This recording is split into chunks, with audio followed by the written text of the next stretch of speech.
ମା କାଳିଜାଇ କିଏ? ଏବେ ବି ଶୁଭୁଛି କାହାର କାନ୍ଦିବାର ସ୍ୱର।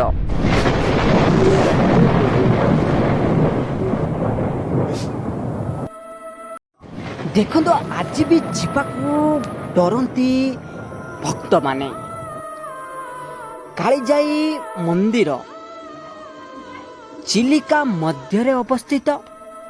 ସେଟାକୁ ଯିବା ପାଇଁ ହେଲେ ଆପଣଙ୍କୁ ନୌକା ବା ଡଙ୍ଗା ସହାୟତାରେ ଯିବାକୁ ପଡ଼େ।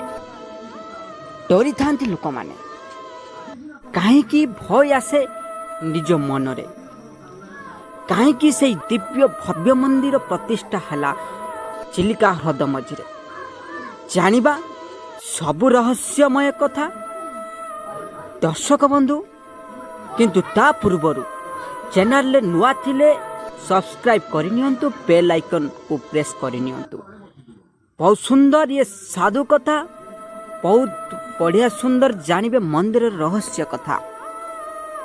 ହଁ ଦର୍ଶକ ବନ୍ଧୁ, ଇଏ ହେଉଛି ଆପଣଙ୍କର ପୁରୀ ଜିଲ୍ଲାର ଚିଲିକା ହ୍ରଦ ମଧ୍ୟରେ ଅବସ୍ଥିତ ଦିବ୍ୟ ଭବ୍ୟ ମନ୍ଦିର କାଳିଜାଇ। ଦର୍ଶକ ବନ୍ଧୁ, କାଳିଜାଇ ମନ୍ଦିର ତିଆରି ହେବା ପଛରେ କାରଣ ବହୁତ କଳେକ ଅଛି। ମା କାଳିଜାଇ ମନ୍ଦିର କିଏ ତିଆରି କରିଥିଲେ ନା ଜଗନ୍ନାଥ ମାନସିଂହ, ଯିଏକି ପାରିକୁଦର ରାଜା। ସିଏ ଏ ମନ୍ଦିର, ଏ ଭବ୍ୟ ମନ୍ଦିରକୁ ତିଆରି କରିଥିଲେ। କାଳିଜାଇ ଦୁଇଟି ଶବ୍ଦ ହେଲେ ବି ଦୁଇଟି ପାର୍ଥକ୍ୟ ଅଛି। କାଳି ଯୁକ୍ତ ଜାଇ, ଅର୍ଥାତ୍ କାଳି ହେଉଛନ୍ତି ଆମର 10 ବିଦ୍ୟାପୀଠରୁ ଜଣେ, ଆଉ ଜାଇ ହେଉଛି ବାଣପୁରର ସାଧାରଣ ଝିଅଟିଏ ଯାହାର ନାମ ଥିଲା ଜାଇ। ତ ଦୁଇଟି ମିଶି କାଳିଜାଇ ହେଇଛି, ମା କାଳିଜାଇ। ଦେଖନ୍ତୁ ୟା ପଛରେ ରହସ୍ୟ କ'ଣ ନା ବାଣପୁରର ସେଇ ଝିଅ ଯେତେବେଳେ ବଡ଼ ହେଇଛି, ତାର ବାପା ବିବାହ କରିଦେଇଛନ୍ତି। ବିବାହ କରିଦେବା ପରେ ତାକୁ ଛାଡ଼ିବା ପାଇଁ ସେ ଯାଇଛନ୍ତି ଚିଲିକା ହ୍ରଦ ଦେଇ ସେପଟ ଗାଁକୁ। ଯିବା ରାସ୍ତାରେ ଝଡ଼ ବର୍ଷା ଆରମ୍ଭ ହୋଇଛି, ବଜ୍ର ତୋଫାନ ହେଇଛି।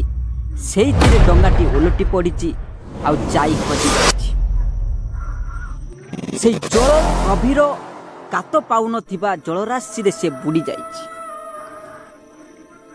ଯାଇଛି ଏବଂ ହଜି ବି ଯାଇଛି। କିନ୍ତୁ ଯେତେ ଖୋଜିଲେ ବି ପତା ମିଳେ ନାହିଁ।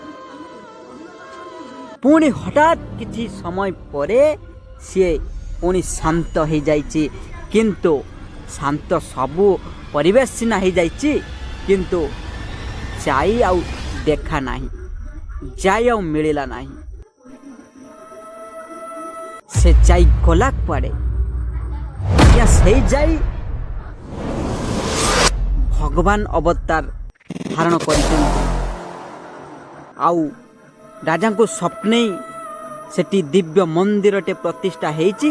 ଆଉ ସେଇ ମନ୍ଦିରରେ କାଳିଜାଇ ରୂପେ ସେ ପୂଜା ପାଉଛନ୍ତି। ତାଙ୍କୁ ଯିଏ ବି ଡାକିଛି, ମାନସିକ କରିଛି, ତାଙ୍କର ସବୁ ମାନସିକ ପୂରଣ ହେଇଛି। ମା କାଳିଜାଇଙ୍କର ବହୁତ ରହସ୍ୟମୟ କଥା ଅଛି, ଆଉ ବହୁତ ରହସ୍ୟମୟକର ସେ ଅଟନ୍ତି। ଯାହା ବି ମାନସିକ କରିବେ ଭକ୍ତଙ୍କର ସେ ପୂରଣ କରିଥାନ୍ତି।